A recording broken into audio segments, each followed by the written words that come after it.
very, very pleased to have the Cumberland Bay Barbershoppers here tonight to sing the national anthem for us before we start our meeting. So without further ado, I'm going to pass it over to these fine gentlemen.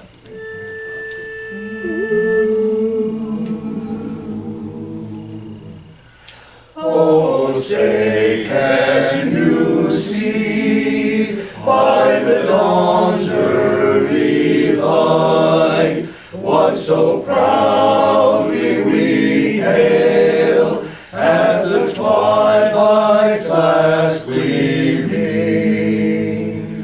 whose bright stripes and bright stars through the perilous fight o'er the ramparts we watched were so gallantly streaming, and the rockets' red weather singing there came through the night that our flag was still there. Oh, say does that star-spangled banner yet wave o'er the land of the free and the home of the brave.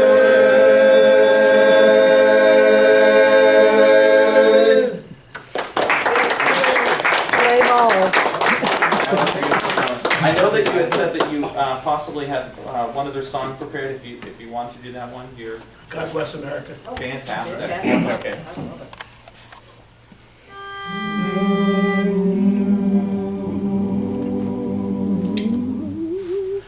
While the storm clouds gather far across the sea, let us swear allegiance to a land that's free. Let us all be grateful for a land so fair, as we raise our voices in a solemn prayer. God bless America, land that I love. Stand beside her and guide her through the night with a light from above. From the mountains to the prairies, to the oceans white with foam. God bless America, my home, sweet home. God bless America, my home, sweet home. My home, my home. God bless America, land that I love. Stand beside her and guide her through the night with a light from above. From the mountains to the prairies, to the oceans white with foam. God bless America, my home, sweet home. God bless America, my home, sweet home. America.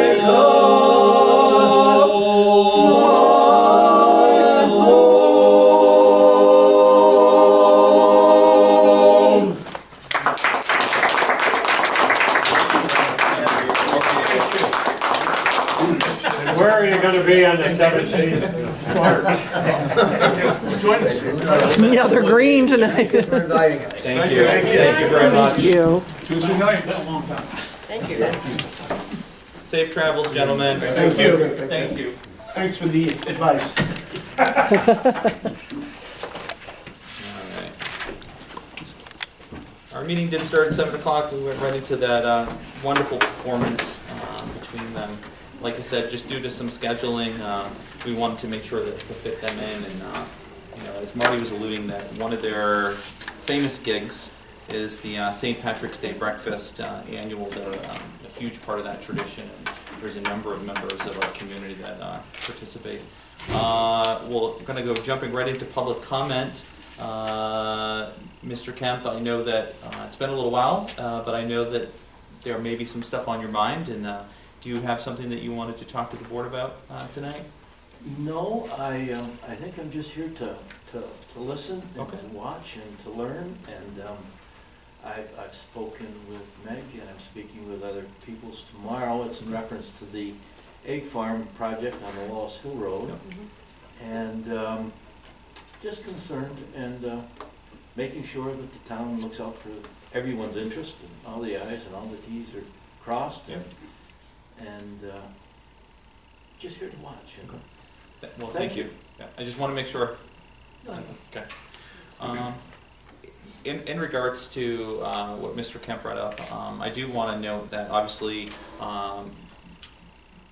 unless people are asleep, aware of the project that is moving through the system that is outlined, and I just want to note that I've talked with a number of constituents at length about some of their concerns, and I really applaud Trevor in particular for spending a lot of time and energy trying to at least inform individuals about what that process looks like, zoning, codes, the planning process, etc. And if people have questions, they can certainly be directed to me, or they can be directed to Trevor. I think Trevor has a level of expertise that can help to address some of those concerns. And for those that don't know, Trevor's the head of the planning department. Isn't there going to be a public hearing? He has Yeah, another. there'll be some more additional information that will be coming up. I won't go at length into this, but certainly want to, again, inform folks of a current status update. I did take another trip up to Ellenburg. It's becoming not a regular visit, but a visit nonetheless that's important to continue to communicate with my counterpart, Jason Dezan, who's the supervisor up in Ellenburg. We are continuing to move forward working with Connie Goddard, who is the receiver for the mausoleum. A paperwork has been put forth to the Division of Cemeteries to begin, there's many different ways you could say chapter 1 of many chapters, or a status to begin servicing that facility with some of the fixes that need to occur at the facility. We did post a new update on the town of Plattsburgh's website. That is where we're cataloging updates as they come in. It is important to know, though, that still this is in the receiver's hands. We anticipate that going through to the month of September. Nothing gives us any reason that it shouldn't go through September, possibly longer, depending, if other things develop. I can say that I have become very, very appreciative of the Assemblywoman and the Senator for all of their hard work and helping us making the appropriate connections in Albany. Jason and I will be working with folks to make a trip down to Albany at some point as well, to meet with some folks. It may include members of the Division of Cemetery, it may include the Senator, the Assemblywoman, and others. So more to come from that. But if you do interact with people in the community, encourage them to go to the town of Plattsburgh's website. Encourage them to go to that tab, get the most up-to-date information. And also, as a reminder too, as you're directing people to our town website to sign up for the newsletter, we are coming up to roughly 200 people, and once we get there, we'll start to put out some e-communications and status updates, etc. So that's really the update on the mausoleum front. I'm gonna bounce around just slightly here. One of the draft resolutions relates to Wanda Rasko. Wanda Rasko has been a longtime member of one of our boards, and I give many thanks to members of all these boards. They're volunteers, and I think that people often don't have a sense for that. And Wanda, as a longtime member, had a certain level of expertise and interest in serving on that. And in speaking with Brian, who worked closely with her, he was very, very appreciative of her willingness to commit a lot of time and energy. So that will be a need to fill, but I just wanted it to be said in my report that I'm just appreciative of all of our volunteers. And that goes all the way through our recreation programs. You know, our town continues to be very fortunate to have a number of volunteers that step up and help out with programs. So you'll see a number of draft resolutions. We have 4 minutes. We also have a remaining refund for Heritage Heights for asphalt. And then we have a request for a proposal for a financial advisor. These next 2 items, the one following the bond counsel services, these are to allow us to give possible consideration if we want to advance the capital plan. These items will be helpful in navigating through that process. So Patrick has been working to present some draft materials. So please take a look at that. If you have any questions, please reach out to Patrick. He was on vacation last week, and I know he's been in the thick of things since he's been back with a number of items. And then of course we have. Are you looking for any commentary at this time? Yeah, you're more than welcome to put some stuff out. On the introduction, we were asking for experience. Mm-hmm. I felt that and I don't mean to say you are asking for experience, the document is asking Sure. for whoever applies to cite their experience. I felt that the experience requested is too brief a period of time. I would suggest that the language be modified so that the proposing firms must have experience in providing financial advisory services to New York municipal bond issuers for both negotiated and competitive transaction closing at least during the period January 1st, 2007 to May 31st, 2016.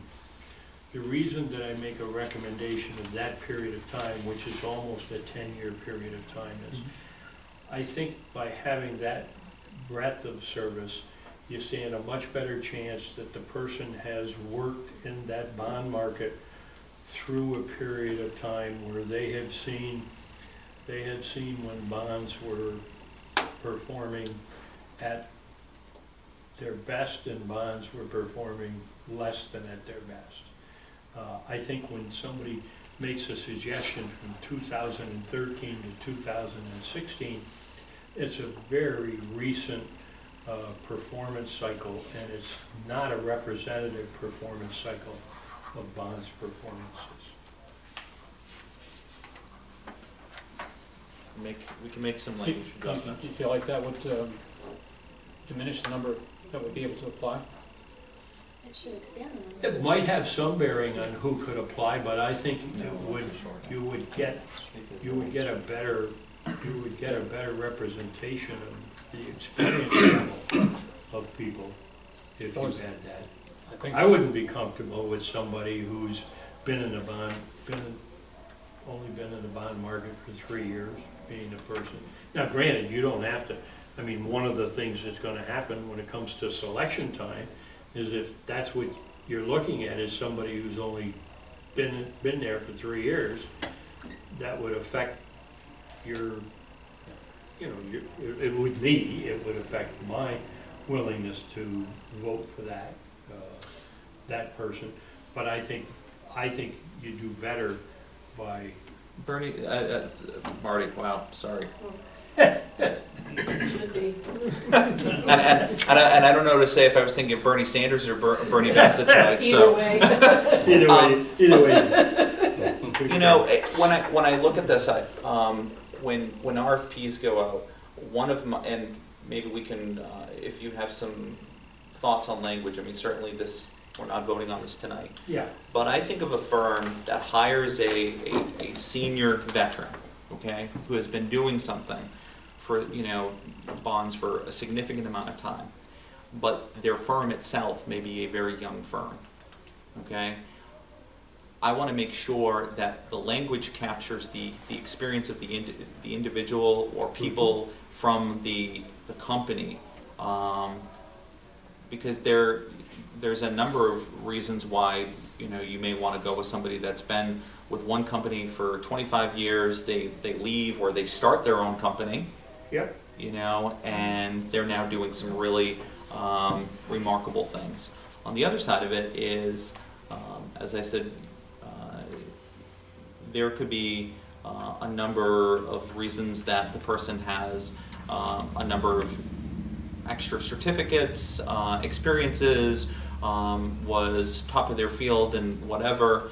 So while I would probably tend to lean personally towards the individual that has as much experience with that, I would also want the allowance for us not to kind of paint ourselves in a corner where you only get a couple of people that are applying, you know, and maybe the language is out preference, you know, towards X number of years of experience. Does that make sense? Yeah. And that would be under the proposal content too, where it says, you know, in the second bullet, that qualifications, experience of any staff members that will serve as advisors for the transaction, description of function, each will perform as far as the proposal content and in terms of when we're making a decision too. So, you know, in a sense, it's in there a little bit, but I understand what you're saying. Definitely Yeah. want somebody that has some experience over that period of time. Yeah, given the magnitude of the project that's been contemplated, I think Marty's comment is definitely warranted in terms of performance metrics and, you know, how in fact the track record of that particular firm has been doing. So I'd be very interested in think about this on how you might, you know, propose some language that captures the spirit of it, but also, you know, because a lot of times when individuals are looking at, you know, RFPs, that first introduction is the piece that kind of triggers it. So, other thoughts and opinions on either?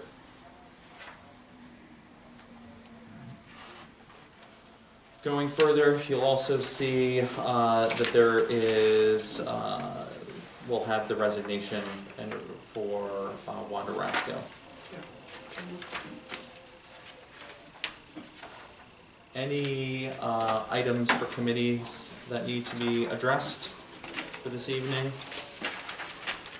All right, at this time, I would entertain a motion to go into executive session. I will make a motion to go into executive session for And we're gonna proposed, give the purposes. Yep. proposed pending or current litigation with EPS and collective bargaining negotiations for Article 14 of Civil Service Law. Is there a second? All right.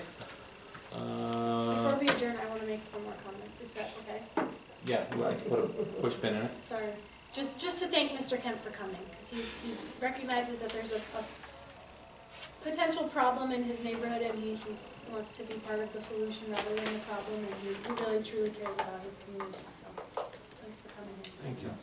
And we'll be coming out of an executive session, we just don't know how long it's gonna be, so you're welcome to stay or head home. So you're not adjourning? No. No, we're not adjourning the meeting. Actually, you can just leave after executive session, you don't even have to. Well, I think the wording was, she wanted to make sure it was Okay. before we. Before get back, you so that adjourn, he'd still be exactly. here. Before we get- when she Before we said get it. in the weeds, there is a motion on the floor. Can I get a roll call? Okay, Thomas Wood, Yes. Martin Manning, Yes. Mike LePage, Yes. Laura Peter, Yes. Mike Kavler. Yes, and we're gonna go into executive session at 7:21.